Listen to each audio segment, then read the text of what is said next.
രാജ്യവും രാജ്യാന്തര സമൂഹവും മലയാളി സമൂഹവും പുതിയ പ്രവണതകളെ, പുതിയ പ്രശ്നങ്ങളെ ഒക്കെ നേരിടുന്ന സാഹചര്യത്തിൽ CHന്റെ പൈതൃകം, CH എന്ന ഇതിഹാസ സമാനമായ വ്യക്തിത്വം എങ്ങനെ ഇന്നത്തെ സമൂഹത്തിൽ പ്രഭാവം ചെലുത്തുന്നു, എങ്ങനെ CHനെ ഇന്നത്തെ കാലത്ത് വായിച്ചെടുക്കാനാകും എന്ന ലക്ഷ്യത്തോടു കൂടിയുള്ള ഈ സെമിനാർ വളരെ വലിയ ശുഭോദർക്കമായിട്ടുള്ള ഒരു നീക്കമാണ്.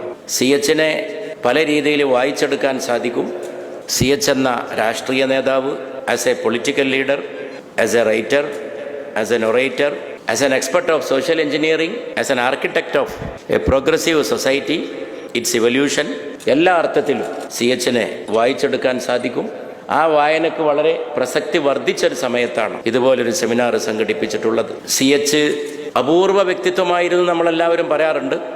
പക്ഷെ അപൂർവത്തിൽ അപൂർവം എന്നാണ് പറയേണ്ടത്. Rarest among the rare. എല്ലാം കൊണ്ടും വളരെ പ്രധാനപ്പെട്ട ഒരുപാട് കാര്യങ്ങളെ തൻ്റെ വ്യക്തിത്വത്തിൽ സമന്വയിപ്പിച്ച ചരിത്രത്തിലെ അപൂർവതകളിൽ ഒന്നായിരുന്നു CH മുഹമ്മദ് കോയ സാഹിബ്. നേതാവായിരിക്കുക, എഴുത്തുകാരനായിരിക്കുക, വലിയ നേതാക്കളിൽ കാണുന്ന സ്വഭാവങ്ങളൊക്കെ, നർമ്മം പോലും വലിയ രാഷ്ട്രീയ നേതാക്കളിൽ ഇതൊക്കെ നമുക്ക് കാണാറുണ്ട്. അവരുടെ വ്യക്തിത്വത്തിൻ്റെ ചേരുവകളിൽ വായന, പഠനം, എഴുത്ത്, അല്ലെങ്കിൽ സാംസ്കാരിക കാര്യങ്ങളോടുള്ള ഭ്രമം, അവരുടെ ഒരു പ്രതിഭയിൽ അതൊക്കെ കാണാറുണ്ട്. അങ്ങനെ ലോകത്തിലെ വലിയ നേതാക്കന്മാരോട് താരതമ്യം ചെയ്യാവുന്ന നേതാവായിരുന്നു CH.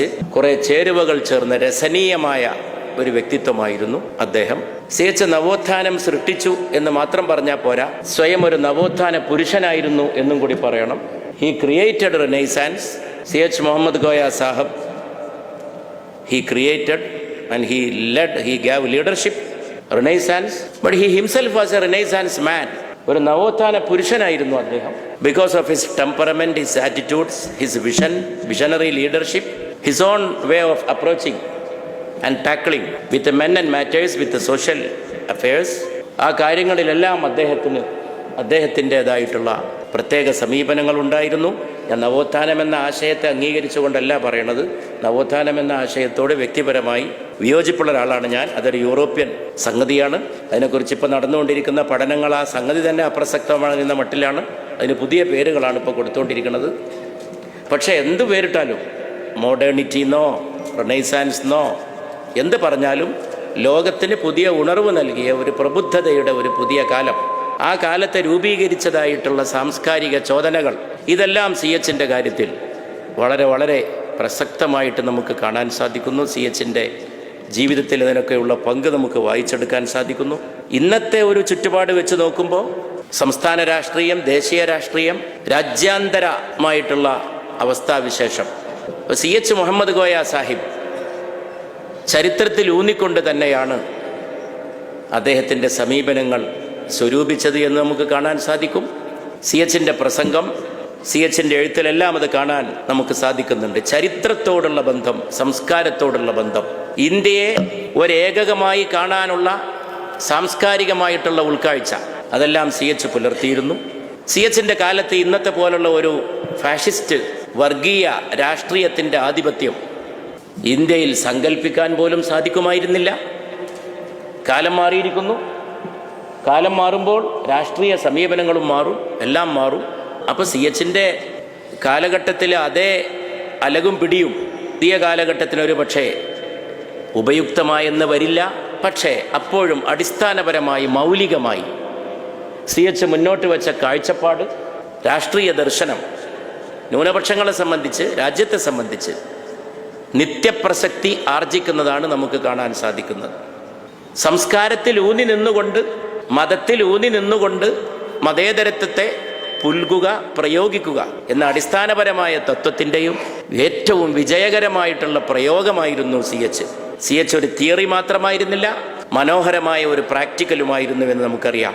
അദ്ദേഹം മുന്നോട്ട് വെച്ച പ്രായോഗികമാക്കിയ മാതൃകകളിൽ പ്രധാനപ്പെട്ട ഒന്ന്, ചിന്തയിലും ജീവിതത്തിലും ഉടനീളം മതത്തിൻ്റെ സംസ്കാരം, സാംസ്കാരിക പരിസരം മാത്രമല്ല അതിൻ്റെ ഉള്ളടക്കം ഉൾക്കൊണ്ടുകൊണ്ട് പരമത ബഹുമാനത്തിൻ്റെ, സാമൂഹിക സൗഹൃദത്തിൻ്റെ, സാമുദായിക മൈത്രിയുടെ ഒക്കെ ഏറ്റവും ജീവിക്കുന്ന ഉദാഹരണമായി മാറാൻ CHന് സാധിക്കുകയുണ്ടായി. CH ആ അർത്ഥത്തിൽ വലിയ മതേതരവാദിയായിക്കൊണ്ട് തന്നെ നിലകൊണ്ടു. രാഷ്ട്രീയമായിട്ട് മാറ്റങ്ങളൊക്കെ നാട്ടിലുണ്ടാവും. പക്ഷേ അപ്പോഴും ചില പൊതു മനുഷ്യരുണ്ടാവും, പൊതു നേതാക്കളുണ്ടാകും, പൊതു പാരമ്പര്യമുണ്ടാകും.